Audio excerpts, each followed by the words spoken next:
Cuaca buruk di Selat Bali, perahu nelayan di Muncar tergulung ombak. Perahu salah satu nelayan di pantai setelah laut Muncar Banyuwangi tenggelam akibat tergulung ombak. Cuaca buruk di Selat Bali tidak saja membuat akses penyeberangan terganggu, tapi juga membuat perahu nelayan di pantai satelit Kecamatan Muncar Banyuwangi tergulung ombak dan tenggelam. Penjaga pos pengawasan terpadu SKKL Jawa Bali Selamat Haryanto mengatakan sejumlah perahu tenggelam itu disebabkan karena angin yang begitu kencang. Namun, sampai saat ini evakuasi perahu jenis Speed bernama Rantai Emas masih berjalan dengan mulus. Karena angin kencang dan ombak terlalu besar, kata Selamat. Menurut dia, angin kencang terjadi sejak 10 hari lalu. Hal itu kemudian membuat nelayan Muncar tidak berani untuk melaut. Nelayan tidak berani melaut karena angin sangat kencang, ujarnya. Perakirawan Badan Meteorologi, Klimatologi, dan Geofisika Banyuwangi Anjar Triyono mengatakan, diprediksi angin kencang akan melanda Banyuwangi hingga besok. Ketinggian gelombang diprediksi mencapai 4 meter, diperkirakan gelombang tinggi di perairan Selat Bali masih akan berlangsung hingga 2 hari ke depan, kata Anjar Triyono. Tingginya gelombang ini disebabkan pola angin dominan bergerak dari tenggara ke selatan dengan kecepatan angin maksimum 15 knot. Selain itu, gelombang tinggi merupakan peristiwa yang umum ketika peralihan musim kemarau. Hal lain yang memicu gelombang tinggi juga kemungkinan berasal dari masih terjadinya fenomena La Nina.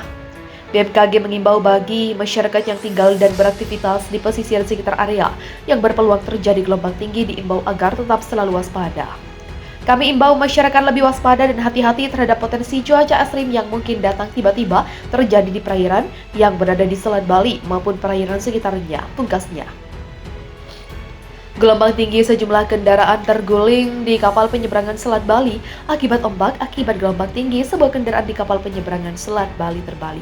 Dalam video menampilkan sejumlah kendaraan terguling saat berada di dalam kapal akibat terjangan gelombang tinggi. Kejadian tersebut terjadi kemarin sore dan video itu diunggah oleh akun bernama Merly4424. Nyaman Sastrawan selaku koordinator Satuan Pelaksana Balai Pengelola Transportasi Darat Pelabuhan Gilimanuk membenarkan peristiwa tersebut. Waspada gelombang 6 meter di selatan Bali, masyarakat diminta waspada adanya gelombang tinggi hingga 6 meter yang berpotensi terjadi di perairan selatan Banten, Jawa Barat periode Badan Meteorologi, Klimatologi, dan Geofisika mengatakan potensi gelombang tinggi ini terjadi akibat adanya pola angin di wilayah Indonesia bagian utara dominan bergerak dari tenggara barat daya dengan kecepatan angin berkisar 8-30 knot.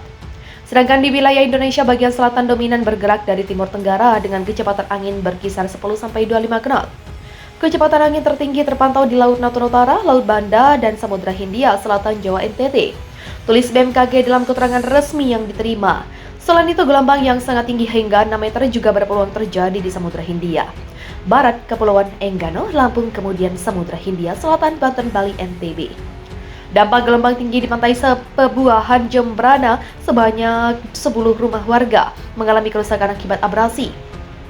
Di pantai Pebuahan, Desa Banyubiru, Jembrana, Bali, Rabu 21 Desember. Abrasi yang terjadi akibat gelombang tinggi di pantai tersebut menyebabkan lebih dari 10 rumah warga mengalami kerusakan dan nihil korban jiwa. Hingga saat ini masih dalam penanganan BPBD Kabupaten Jembrana, warga melintas di dekat rumah yang rusak. Akibat terdampak abrasi di pantai Pebuahan, Desa Banyubiru, Jembrana, Bali, Rabu 21 Desember, abrasi yang terjadi akibat gelombang tinggi di pantai tersebut menyebabkan lebih dari 10 rumah warga mengalami kerusakan dan nihil korban jiwa hingga saat ini.